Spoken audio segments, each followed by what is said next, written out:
तर नमस्कार मंडळी, कोंबडी पालनात तुम्ही कुक्कुटशी पासून त्रस्त आहे का? कोंबडीवर कुक्कुटची होते, रवणीत कुक्कुटची होते आणि ती जातच नाही, तर या झाडपाल्याचा उपयोग करा. या झाडपाल्याचं नाव आहे लिंगडी.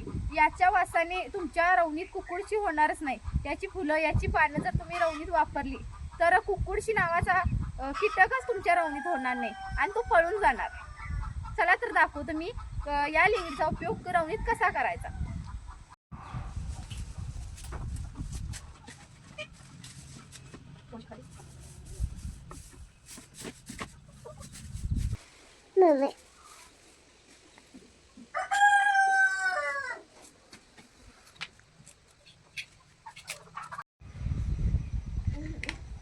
सध्या पावसाळ्याचे दिवस चालू आहे, त्यामुळे आपल्या रवणीवल्या कोंबड्या बाहेरचा खाण्यासाठी जेव्हा जातात तेव्हा भिजतात, ओल्या अंगाने परत अंडे येऊन बसतात. त्यामुळे काय होतंय, कुक्कुटची होण्याची शक्यता जास्त आहे रवणीत.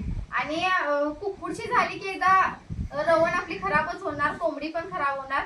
म्हणून आम्ही नेहमीप्रमाणेच रवण बसवली आहे, पण त्यात लिंगडीचा पाला ऍड केलाय. लिंगडीच्या पाल्याच्या वासाने कुक्कुटची होत नाही आणि झाली तरी पळून जाते, त्याच्या पानाच्या वासाने, फुलाच्या वासाने. त्यामुळे आपली रवण चांगली निघते.